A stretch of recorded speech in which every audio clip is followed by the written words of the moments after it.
It's the Real Estate Podcast, brought to you by ANZ Home Loans for financial well-beings. And welcome back to another episode of the Real Estate Breakfast. Of course, we do this 7 days a week, and it's the start of a brand new week, which means it's the first podcast for June the 3rd on our Monday. Yes, as heard on iHeartRadio, Spotify, Apple Podcasts, and Amazon. Well, here's an interesting study from Oxford Economics, which has, if you are in Melbourne this morning, you'll be bragging about this, in the top 10 cities to live in the world. New York, number one. Now, I've got to say, I've been to New York a few times. I used to live in Melbourne, and I know which city I would prefer to live in, and it's Melbourne, hands down.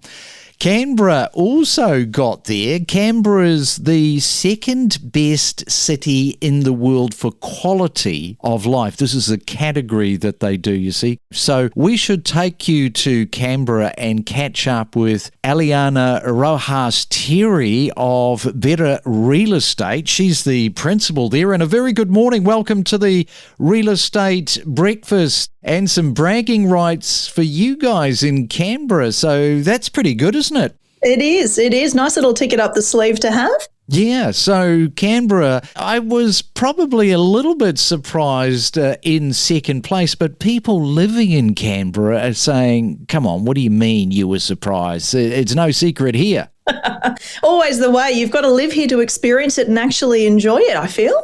Yeah, well, you've actually moved into the area, or I think you bought a property 7 years ago just outside of Canberra, inside of Canberra, but I think about a 20-minute drive from the CBD. So what is the area that you are in? Correct. So I purchased in Tuggeranong, which is the southern part of the region in Canberra. So what attracted you?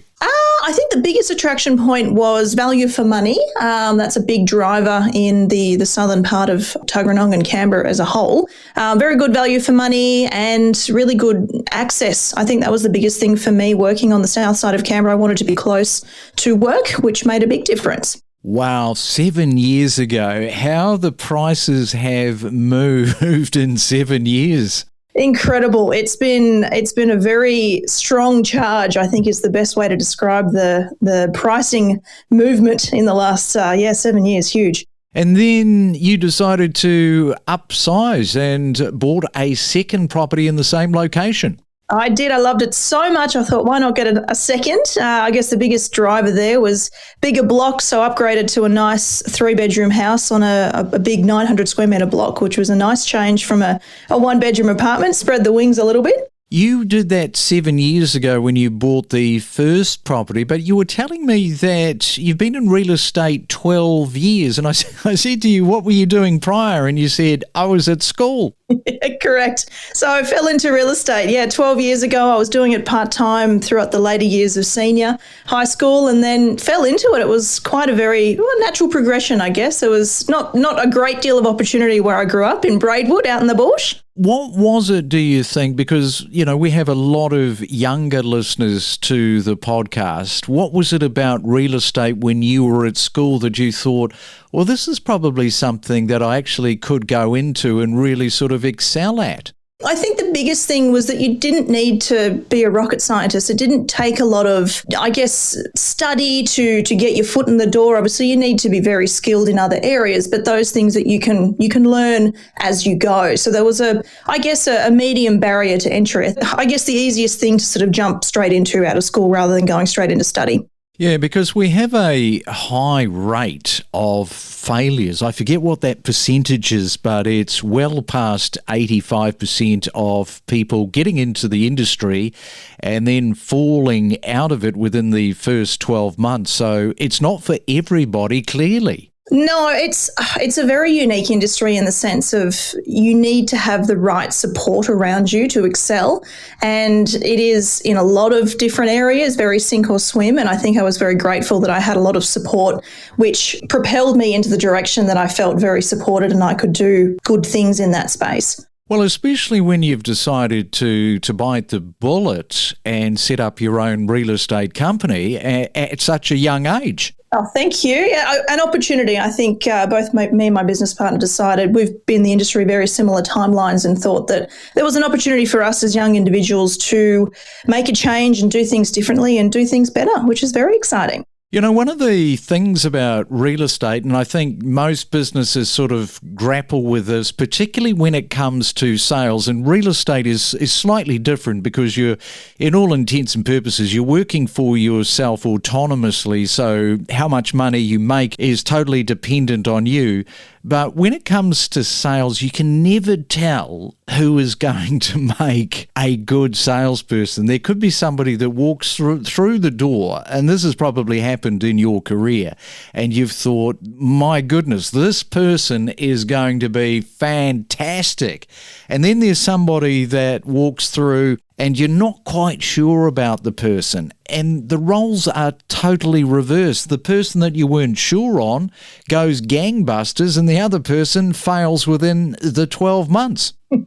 You're right. It's a very interesting space. I think the biggest thing is people being authentic. I think the quickest path to success in anything, really, especially real estate, though, is the person who can apply themselves and quickly become their most authentic self will excel. That's, I think, the magic and the secret sauce I've discovered over the years. The magic secret sauce, and we will find out a little bit more about that when we come back after this. Don't navigate the real estate market alone. Let us help guide you in the world of real estate every day. Make better informed decisions with the latest news and insights. Well, I see that new research from the Mortgage Choice Home Loans report is telling us that 4 out of 5 mortgage holders are cutting back on eating out. Is that you?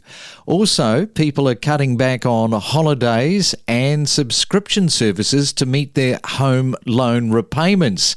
78% of borrowers have now sacrificed luxuries over the past 12 months. Half have reduced dining out and entertainment, while a third have cancelled holidays. And this highlights that 20% of borrowers are using savings or emergency funds, 18% are taking on additional work, and 7% are seeking financial help from family or friends. Now, despite these sacrifices, these are some pretty interesting stats. 70% of potential home buyers feel positive about purchasing real estate. Now, that is up from 59% back in May of last year, indicating cautious optimism and an increasing demand for property. No doubt about it, people are definitely, of course, having to tighten up their belts, but interesting to have a look at some of those stats and numbers this morning. Remember, we are not a real estate company. We are 100% all about increasing your awareness and knowledge for buying and selling properties. And it is a Real Estate Monday. Yeah, a bit of a slow day today, but Eliana is definitely ready to get out there and sell property. The magic sauce you were just saying prior to the break, and I guess that's what it's all about, isn't it? It's finding your own sort of rhythm and the way that you're interacting with people, because some people decide that for whatever reason they'll go into real estate, but they're not really good communicators, and you do need to be able to talk. Absolutely. I think it's the number one skill to have, and I think that will propel you more than anything else, is being able to have the good conversations and the difficult conversations and not be fazed by either. Just go all in. What is one of the things that you have found maybe a little bit different in 2024 to last year with your clients? Well, whether it's vendors or whether you're interacting with the buyers, is there anything that's standing out for you in this year of real estate in your area? I think the biggest thing is expectations, especially around pricing. Obviously, we've had a very big upswing over the last couple of years and the market is now adjusting itself. The market is still very strong, don't get me wrong.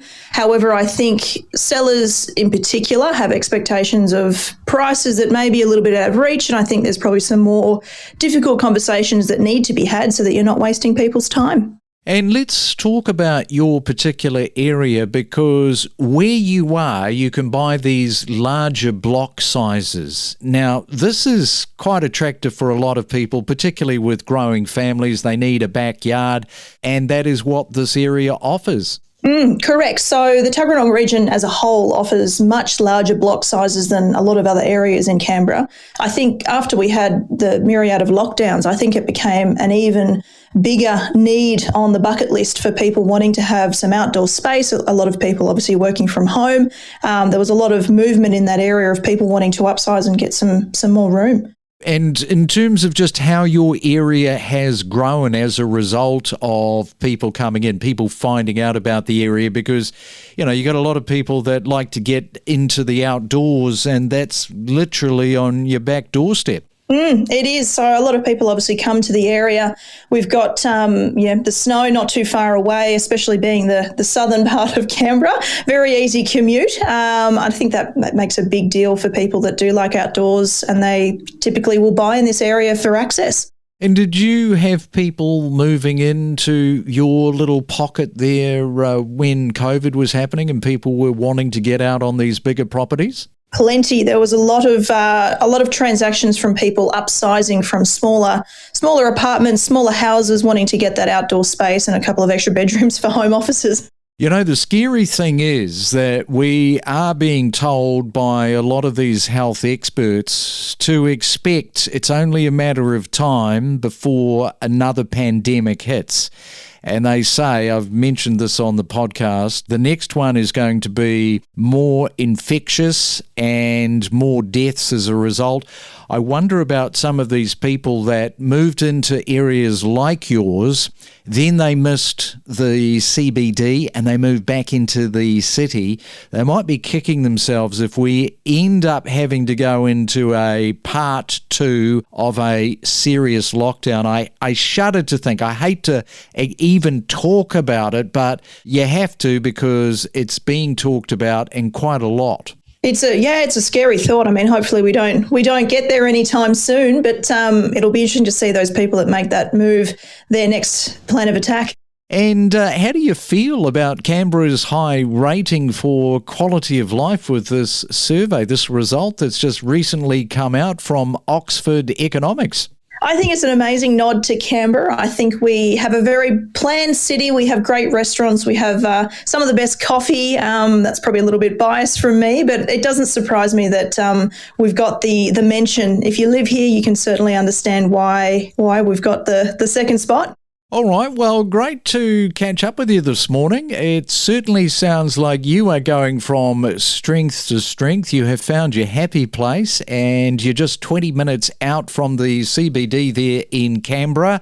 And thank you so much for coming on to the Real Estate Breakfast this morning. Absolute pleasure. Thank you for the opportunity. Let's fuel your passion for property together. Join us, along with our industry experts, to help inspire and inform your next real estate decision. We would hope that the government would put a lot more thought around this, and that if people have sell and purchase agreements in the pipeline, they've confirmed contracts, we would hope that they would still continue to honour this until the settlement is complete. But they are, in a sense, cookie-cutter solutions. When I talk about factory-built housing, I'm talking about architects who know what a factory can do, and they can design each and every single wall, so to speak. We put in an offer that we thought was pretty aggressive, cash offer with minimal conditions, and we missed out. And so I'm anticipating that even though it was advertised at from 999, it must have gone in the mid 1.3s, maybe higher. It's certainly an industry and a sector that flies under the radar. There's a lot of people out there who fundamentally don't know that it exists or exactly what it is. We connect you to the best real estate information across Australia. The Real Estate Podcast.